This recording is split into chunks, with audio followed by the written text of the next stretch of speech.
something. That's a mighty big sword you got there. Well, you know what they say.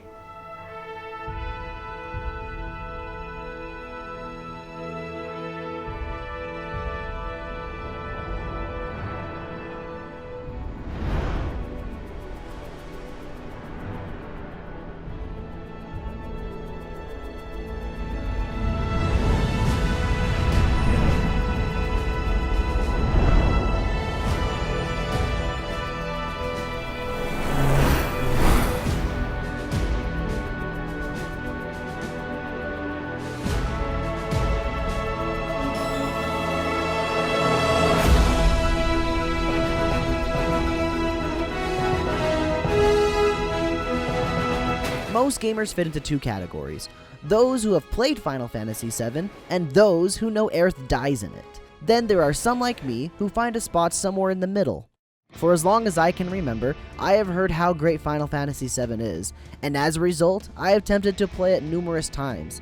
I've tried it on the PS3, the PSP, the PS Vita, and the PC, but I could never make it farther than about 6 hours or so into the game. I just couldn't get into the old PS1 graphics and the outdated combat. However, this all changed when in 2015, Square Enix announced they were going to remake the game. I was so excited. This was finally my chance to give such a beloved game my best effort. The years went by, and my hopes of ever getting to play Final Fantasy VII started to fade. Delay after delay, the fateful day in 2020 finally arrived, and I was able to download the demo, and I was hooked. Upon completing the demo for my first time, I instantly pre-ordered the special edition and waited ever so patiently for the release date to come. And when that date finally arrived, I wasn't disappointed. Final Fantasy VII is all about a ragtag group of interesting individuals doing their best to save the world with a little bit of eco-terrorism on the side. Each character has something special that just makes them so unique. Barrett has his gun, Aerith has her flowers, Red 13 is a dog, Cloud has his massive sword, and Tifa has her big, bounteous heart. Each character adds to the story in their own way, and the game really does a fantastic job of highlighting what makes each one of them great. Other than Red perhaps, but to be fair, he is only in the game at the end, and he's unplayable at that. Tifa is very kind and caring. She's sorta like the Katara of the group, staying hopeful, but being able to hold her own in a fight. She is always looking out for the rest of the group, and she always has their best interests in mind. Barrett always aims for the greater good. He tries to do what he thinks is right for the betterment of everyone. I also love seeing his interactions with his daughter Marlene. He really goes out of his way to make sure that all is well with her. He's a real softie, and I totally vibe with that. Aerith really is just perfect. It's characters like her that everyone loves. I mean, you just can't not like her. She is happy-go-lucky and is always so positive. I can honestly understand why they did to her what they did in the original, because you just can't have something so perfect in a crazy messed up world. Cloud is very lost and is just so unsure if he should do what he wants to do or if he should do what he feels is actually the right thing to do. He makes a great protagonist because we learn about the world with him, and he has a really cool big sword.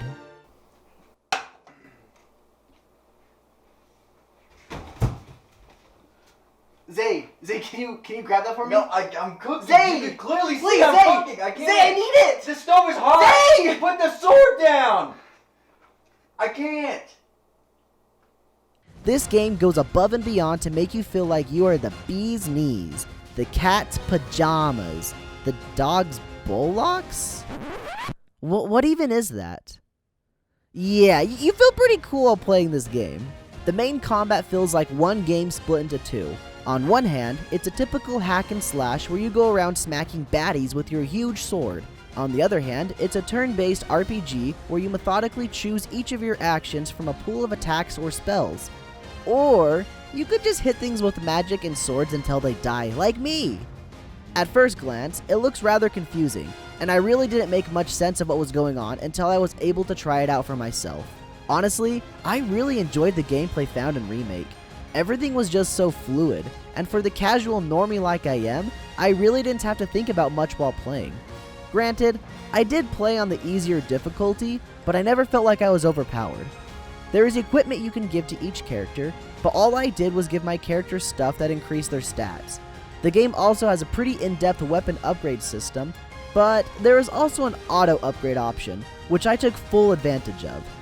In reality, there is a ton that this game has to offer that I didn't even bother with, but it was still fun for me nonetheless. Alright, if I just take the mythical gemstone of regeneration and fuse it with Bagwan's reverberating warhammer, I should be able to fuse them together without depleting my mana stores as quickly. Big sword go burr. Although I enjoyed the story from the beginning, it wasn't until chapter 12 that I loved it. The first 2/3 of the game for me were mostly carried by the characters as well as the combat. If it weren't for those things, I probably wouldn't have kept up with the game like I did. That said, I'm very glad I did, because chapter 12 felt like a huge payoff. We got to see our characters in a very tough situation and see how they managed to make it through. From this point on, the story ramped up like crazy, along with the continued development of the characters. Chapter 17 was probably my favorite chapter of the whole game. It covered so many of my favorite things that I just absolutely loved.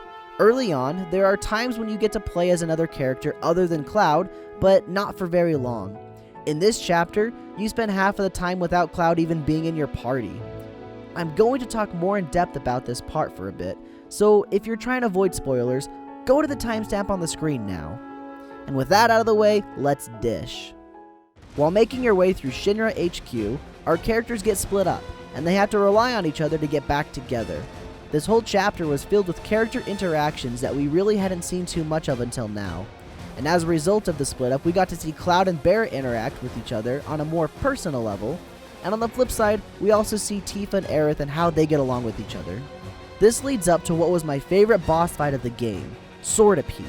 Yeah, that's right, not Jenova, not the giant ghost in the sky, and also not Sephiroth. My favorite boss was this abomination right here. I loved this fight because both halves of the split up group got to take part in the fight at different times. You start the battle as Cloud and Barret, and after taking it down to about half HP, it goes crazy and leaves, only to find Aerith and Tifa who continue the fight. This chapter also had some really interesting story beats. At one point, Barret gets stabbed by Sephiroth, and as someone who has never played the original, I was lost. I didn't know if he died or not in the original, so I was like, what? No, that can't be. Then later on, some ghosty floats out of his body and I'm just like, what? I really wasn't sure what was going on, so I went with it. Come to find out, those wisps were not even in the original game to begin with. From what I gathered, those wisps would show up whenever Remake started to drift away from the story found in the original. Then, they would try to realign them so they would still follow the same timeline. People have speculated that they are supposed to represent the fans of the original that won't allow any changes to the story of their beloved game. And then at the end of Remake, you kill the King Ghost, allowing the writers to break off from the story found in the original. It was so meta that it flew right over my head. This whole time, the wisps were just a nuisance. Every time they would show up, I hated it. I was like, get out of here, I'm playing a game!